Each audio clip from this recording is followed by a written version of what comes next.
तीन बातें इंसान के जीवन में हमेशा इच्छा रूप में विद्यमान रहती हैं। वो कोई भी इंसान हो, दुनिया में कहीं भी रह रहा हो, किसी धर्म का हो, किसी जाति का हो, किसी भाषा को बोलने वाला हो, ये तीन बातें व्यक्ति के जहन में हमेशा बनी रहती हैं। जिसमें से पहली बात है व्यक्ति को प्रेम की प्राप्ति। हर व्यक्ति प्रेम चाहता है, वो कहीं भी निवास कर रहा हो, वो कभी भी अपने प्रेम करने वाले से या वो जिसे प्रेम करता है उससे कभी अलग नहीं होना चाहता। दूसरी बात है धनवान बनने की इच्छा। कोई भी व्यक्ति हो, संसार के किसी कोने में रह रहा हो, उसके अंदर जीवन भर एक लालसा बनी रहती है कि वो दुनिया में धनवान आदमी बन जाए। और तीसरी सबसे महत्वपूर्ण इच्छा है और वो है व्यक्ति के अमरत्व की इच्छा। कोई भी व्यक्ति जो यहाँ जन्म लेता है उसकी मृत्यु निश्चित है।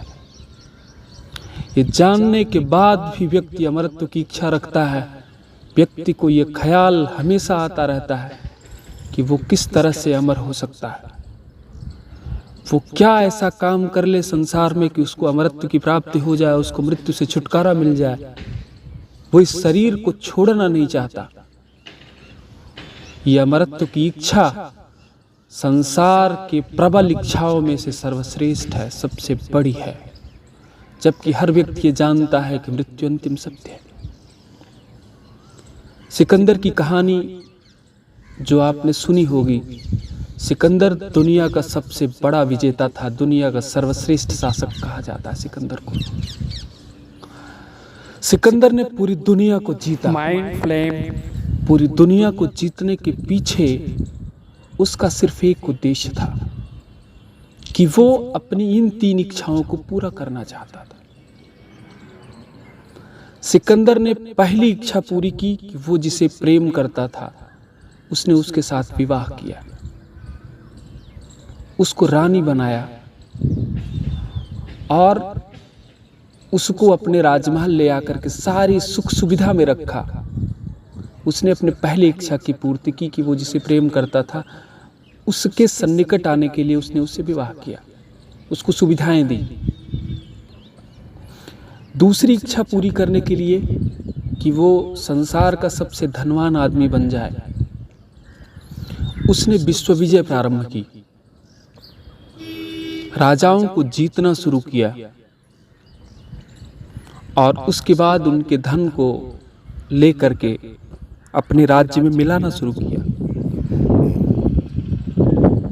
और इसी क्रम में सिकंदर ने लगभग तमाम आसपास की दुनिया के राजाओं को हरा करके उनका धन जीत लिया। उनका राज्य तो उन्हें वापस कर दिया, लेकिन उनका धन ले लिया, इस चक्कर में कि वो दुनिया का सर्वश्रेष्ठ धनवान आदमी बन सके, उसके धन के लोलुपता की इच्छा पूरी हो सके। और ये हुआ भी। उसने तमाम सोने चांदी हीरे जवाहरात इकट्ठा किए और वो इन सारी चीजों से अपने आप को दुनिया का सर्वश्रेष्ठ धनवान व्यक्ति बनाने में सफल हुआ। उसने विश्व विजय की यात्रा भी लगभग पूरी कर ली। वो लौट रहा था, लेकिन अब भी उसकी तीसरी इच्छा अधूरी थी। वो थी अमरत्व की इच्छा। वो था अमरत्व का प्राप्त करना। उसे लग रहा था कि अब उसके पास उसकी अंतिम इच्छा यही बची है कि वो अमर हो जाए, उसे मृत्यु से छुटकारा मिल जाए, उसे मृत्यु का भय न रहे। इसी सिलसिले में वो एक फकीर के पास पहुंचा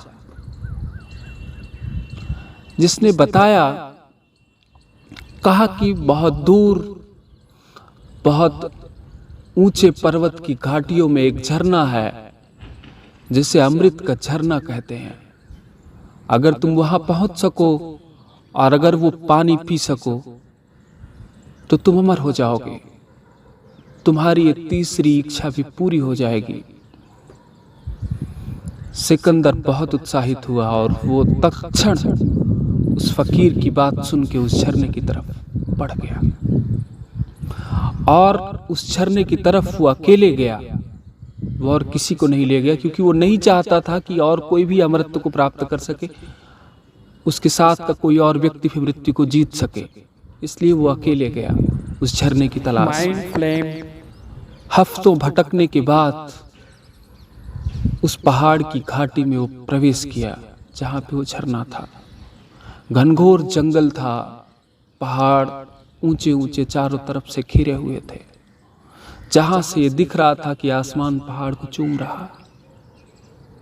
सिकंदर उस घाटी के उस झरने के पास तक पहुंचने का पूरा प्रयास लगा रहा था और अंत में वो दिन आ गया कि वो उस झरने के सामने खड़ा था।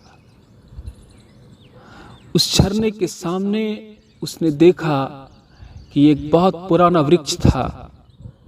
उस वृक्ष के नीचे एक बहुत बूढ़ा जर्जर शरीर का आदमी लेटा हुआ था। सिकंदर ने पूछा, उसे जगाया, वो निद्रा में था,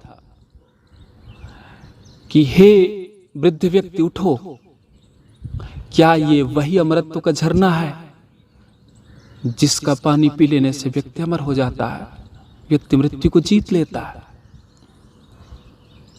उस बूढ़े आदमी के मुंह से मुश्किल से आवाज निकली, हाँ, ये वही झरना है। ये वही झरना है जिसका जल पी करके व्यक्ति अमर हो जाता है, व्यक्ति मृत्यु को जीत लेता है, फिर मृत्यु नहीं आती उसकी। सिकंदर का खुशी का ठिकाना नहीं रहा। सिकंदर को महसूस हुआ कि वो दुनिया का सबसे धनवान आदमी बन गया, वो दुनिया का सबसे अमीर आदमी बन गया। उसकी तीनों इच्छाएं पूरी हो गई। वो अब भगवान बन जाएगा, वो अब ईश्वर बन जाएगा, क्योंकि वो भी मरेगा नहीं ईश्वर की तरह। जैसे ही सिकंदर उस झरने की तरफ बढ़ने लगा, पीछे से उस वृद्ध व्यक्ति ने उसे आवाज दी, कहा, सिकंदर, इस झरने के जल को पीने से पहले मेरी एक बात सुनते जाओ। सिकंदर चौंका और वो पलट के उसके पास आया और उस साधु ने कहा कि बहुत पहले की बात है, मैं भी अमरत्व की तलाश में इस घाटी में आया था और मैंने बिना विचार किए इसका जल पी लिया और इसके जल को पीने के बाद मैं अमर हो गया। लेकिन ये मेरी जो शरीर है वो जर्जर हो गई है, इसकी हड्डियां एकदम जर्जर हो गई है, इसका ढांचा विकृत हो गया है, जिसके अंदर प्राण तो अमर हो गए हैं, लेकिन ये शरीर इतना विकृत हो गया है कि अब मैं मृत्यु चाहता हूं। अब मैं किसी ऐसे झरने की तलाश में हूं कि जिसका जल पी लेने से मेरी मृत्यु हो जाए। मैं इस जीवन से ऊब चुका हूं। मेरी दशा देख रहे हो, मैं कितना दीनहीन अवस्था में हूं, जबकि मैं अमर हूं।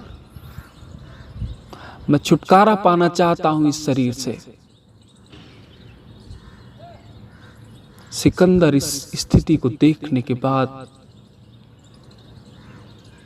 बहुत ही ज्यादा दुखी हुआ। उसे लगा, कहा कि अगर अमर होने के बाद भी ये स्थिति हमारी बनी रहेगी या हमें इतनी तकलीफ उठानी पड़ेगी अमरत्व के बाद, तो इससे अच्छा है कि हम अमर नहीं होंगे। उस साधु ने कहा कि माइंड फ्लेम, इस तरह से अगर आप अमरत्व को प्राप्त करेंगे तो संसार में आप कुछ भी नहीं पाएंगे, कुछ भी नहीं जी सकेंगे। और परिस्थितियां आपके कितने भी अनुकूल हों, आप इस शरीर से मुक्ति नहीं प्राप्त कर सकेंगे, शरीर को भोग नहीं सकेंगे। और बड़े आश्चर्य की बात है कि सिकंदर उस झरने तक पहुंचने के बाद भी उसने उस झरने का जल नहीं पिया। वो बिना अमर हुए वापस लौट आया और वापस लौटने के बाद वो जब अपने राज्य को लौटा तो उसने घोषणा की,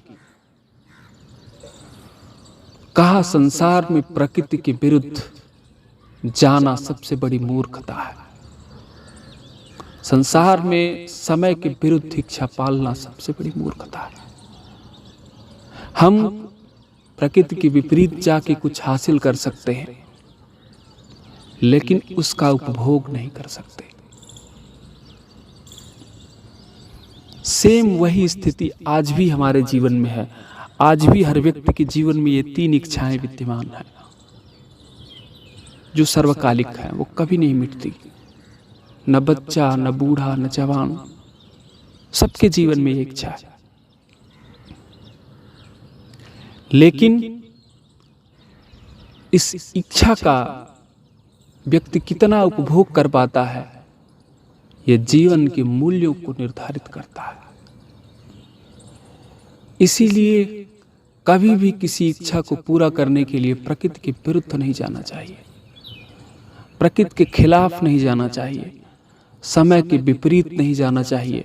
नहीं तो आपका भी यही हश्र होगा, आपके साथ भी यही घटना घटेगी। आप भी इसी तरह से सिकंदर की तरह दुनिया के सर्वश्रेष्ठ शासक, सर्वश्रेष्ठ धनवान होने के बाद भी दुखी रहेंगे और दुख के साथ ही आपकी मृत्यु हो जाएगी।